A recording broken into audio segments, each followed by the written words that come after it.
Coming up on the Sports Desk, we'll take a tour around town to check in on some fall sports squads looking to do big things in the new school year. At Elko, it'll be all about putting points on the board the normal Warrior way, while the Knights at Bishop Montgomery set out to reverse the curse with some new additions to their coaching staff. Plus, learn a little about a self-defense art that's not rooted in brute strength. In fact, its origins are a lesson in making the most out of what you got. All that's coming up and more right here on the Sports Desk.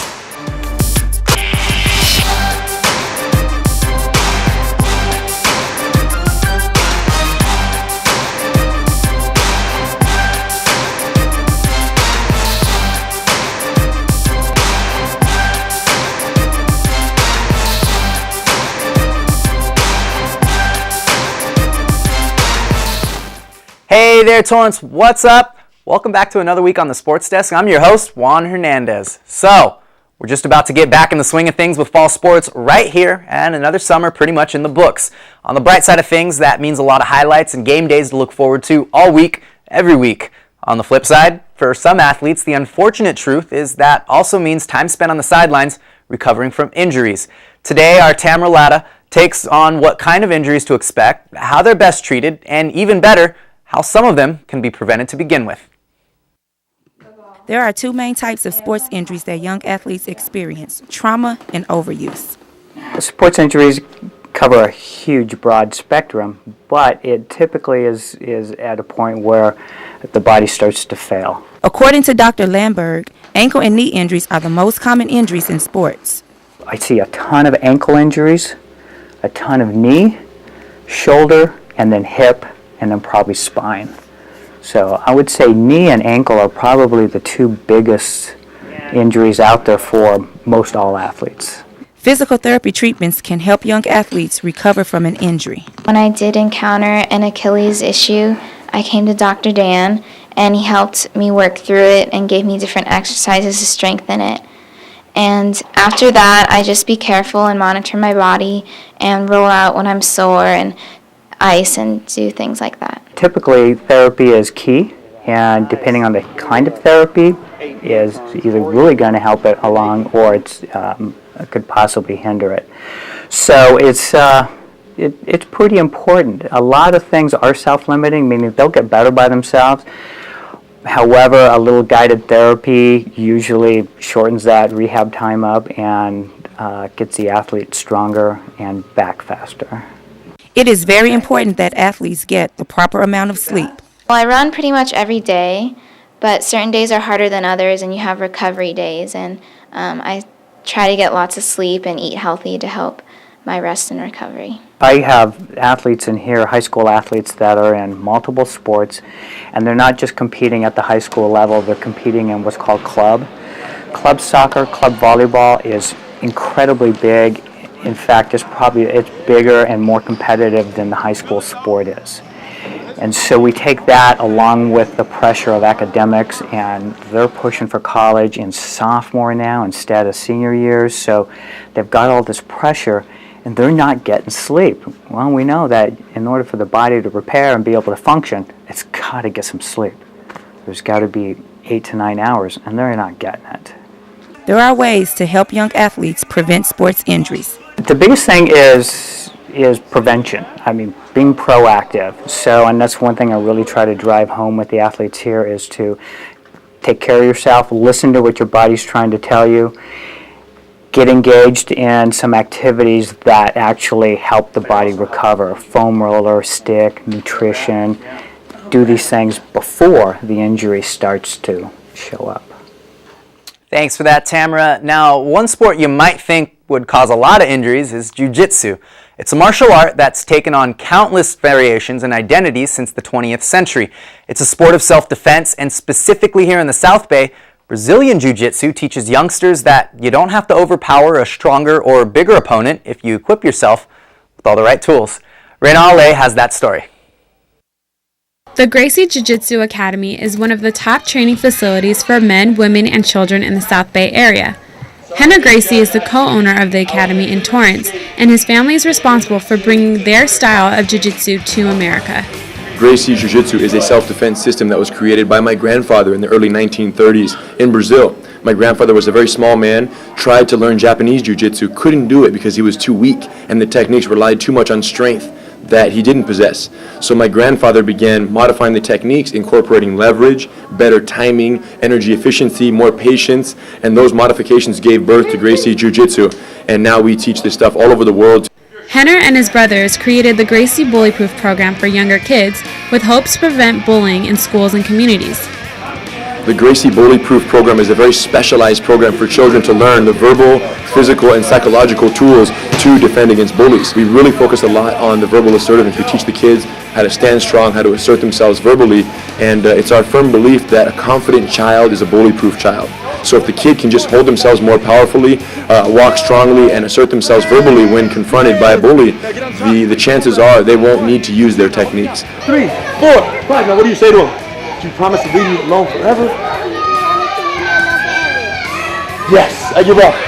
Please don't hurt me. Other than the Bullyproof program, the Gracie Academy has other classes available for adults. In addition to the Gracie Bullyproof program, the Gracie Academy offers several specialized programs. We have Women Empowered, which is a course based on 15 techniques to address the 15 most common threat scenarios facing women. It's a very regular class we have every week. It's packed with women and mothers, and women you'd never be expecting to do self-defense are in here learning these techniques. We have Gracie Combatives. It's our beginner self-defense program based on 36 techniques we've been teaching the military for 18 years now as well. And this Gracie Combatives program, 36 techniques, the fastest way to street readiness, as we call it. Someone who has no self-defense knowledge or experience can come in here, learn these 36 techniques, and be prepared to defend themselves in the least amount of time possible. Because of the great success the Gracie Academy has had, they offer 10 free classes for anyone interested in the programs mentioned. We're very proud to be here in Torrance. We've been in the South Bay now for, like I said, 25, 30 years in America. My family's been teaching here in the South Bay. And anyone who's in Torrance who, most people have heard of the Gracie Academy, but a lot of people are watching and don't really know much about what goes on in here. We can't emphasize enough how important it is for anyone who's ever thought about self-defense to take action, whether it's here or any other school. They need to take action and try a class so they know what's out there. Thanks, Raina. For more information on those local classes, you can jump online and go to gracieacademy.com. All right, everybody, time for our first break of the day, and when we get back, we're going to hit the hardwood with the Torrance Tartars to see how they plan to flip the script on the entire Pioneer League this fall. Hi everyone, I'm Emily. I'm super excited to introduce my dad because he's my hero. When I was little, he was doing this really important work, driving ambulances in Iraq. Now he's home, and he's still a hero because he tells the ambulances where to go when there's an emergency. I'm so proud of him. He's awesome. He's my dad. If a service-connected disability hinders your civilian career, Volk Rehab offers a variety of services to help prepare you for your next mission.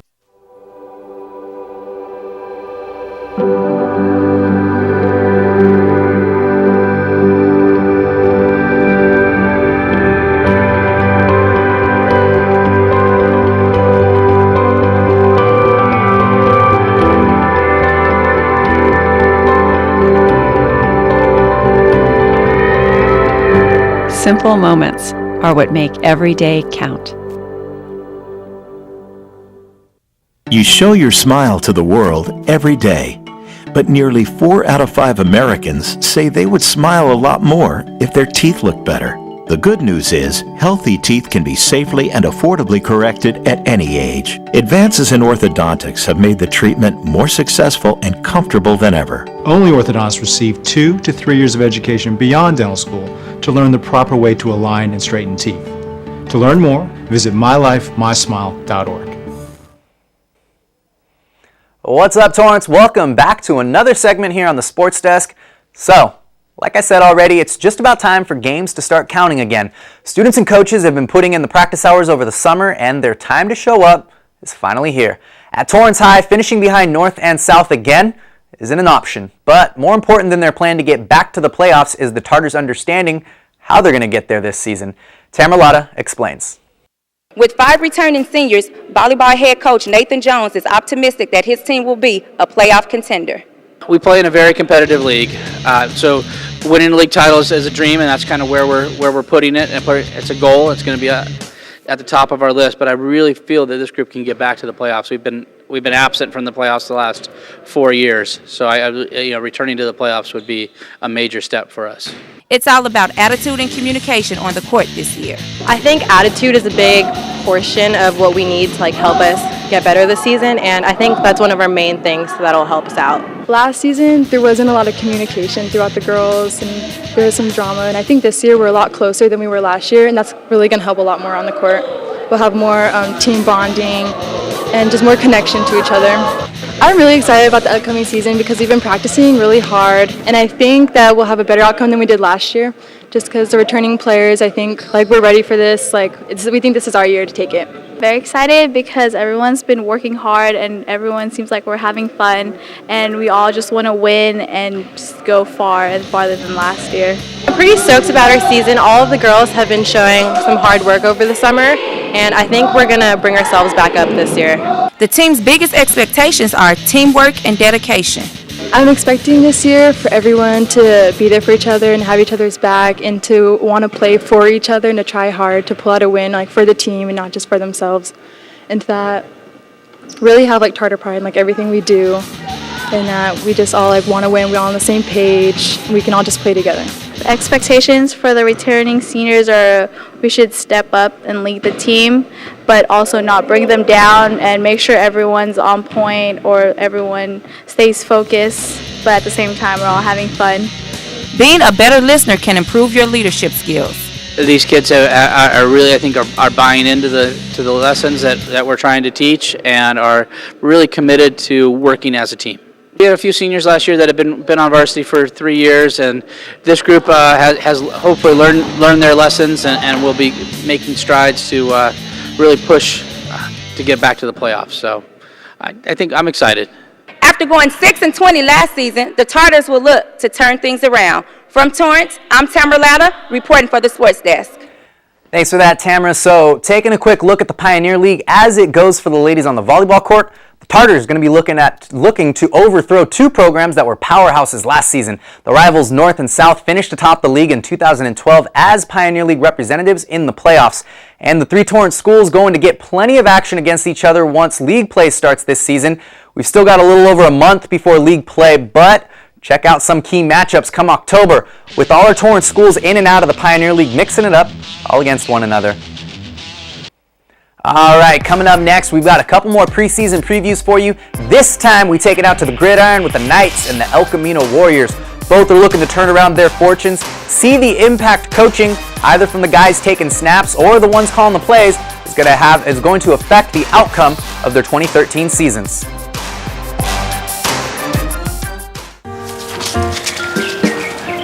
Where do you think you're going? Is your body holding you back? I want to go running. Not with that knee, you're not. I'm fine. Negative. Your bones and joints can say no at any age. With that shoulder, you're going to pick up that track. Really? Keeping you from working, playing, or just plain moving. Let's not pick her up. What do you say? Yet a lot of people who live with pain fight back. Use your head. Save your back. My bride, my rules. And regain their lives. You gotta be kidding me. Whoa. I'm going running. I'm going running. Got to see this. Come on, pick it up. Fight for your mobility. Find your own inspiration at anationinmotion.org. A message from the American Academy of Orthopedic Surgeons. Come on. I'll take it from here.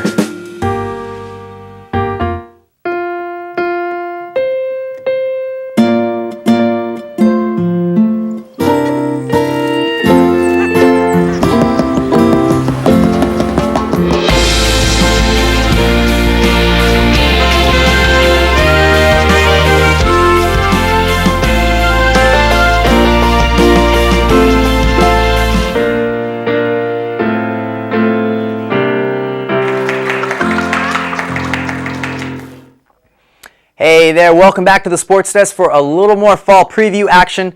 Time to get under the lights now. Ed Hodgkiss has undoubtedly turned around the once flailing Bishop Montgomery football program. When he took over in 2010, the Black and Gold were perennial bottom feeders of the Del Rey League. Now, playoff appearances aren't a novelty, they're an expectation in the Bishop Montgomery community. Raina Ale shows us how the Knights are working towards jumping that next hurdle. From the cellar to playoff appearances to playoff dominance.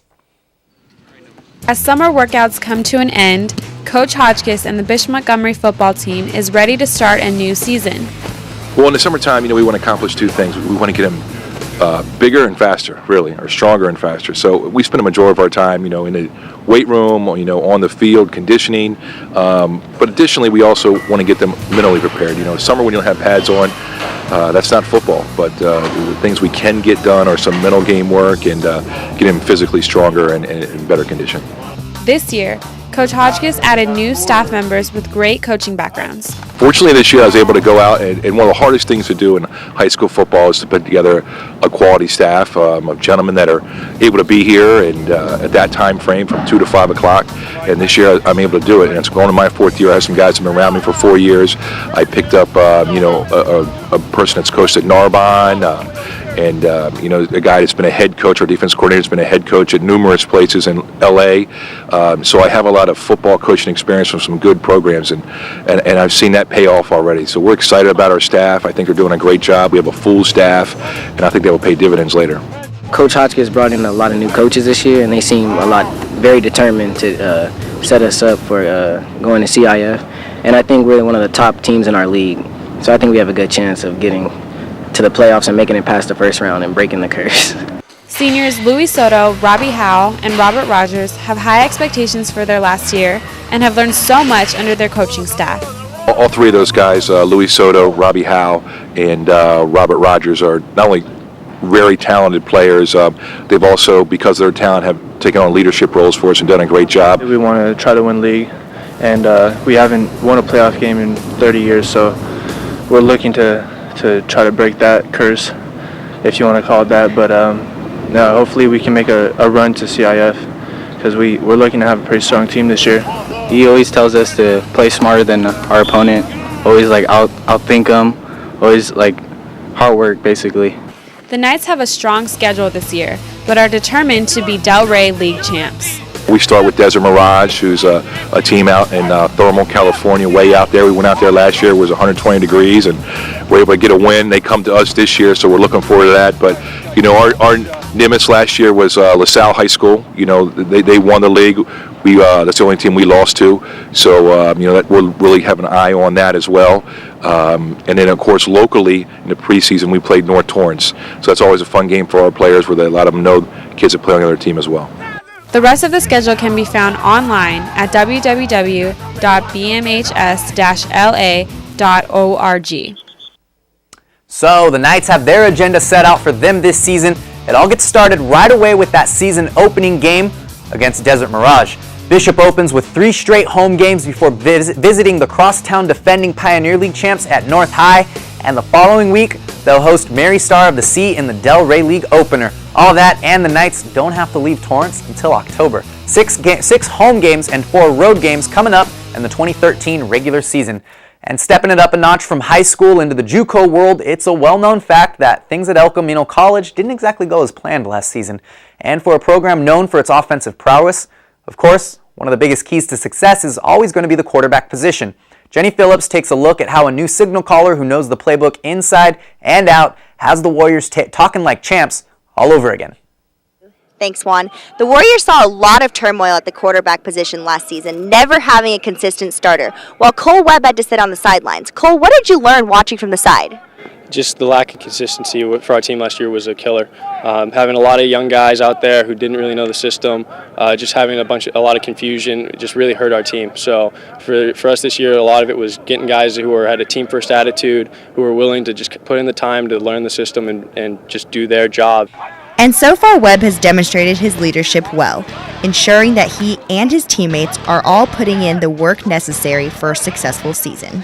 The last couple of weeks we've had a dead period where we couldn't practice, we couldn't be out here with the coaches, but me and the receivers and all the quarterbacks actually, we all got together and we were working. It's helped us get used to each other, it's helped our timing and all that stuff. He brings a lot of leadership. If he sees somebody slacking, he tell him to get back up, come on, let's go.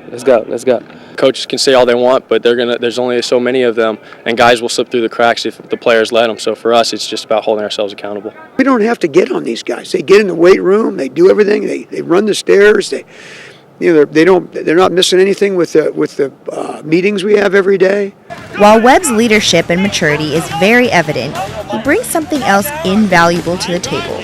Going into his third year at Elko, this quarterback knows the playbook as well as the coaches do. 3 years in the system, that's forever.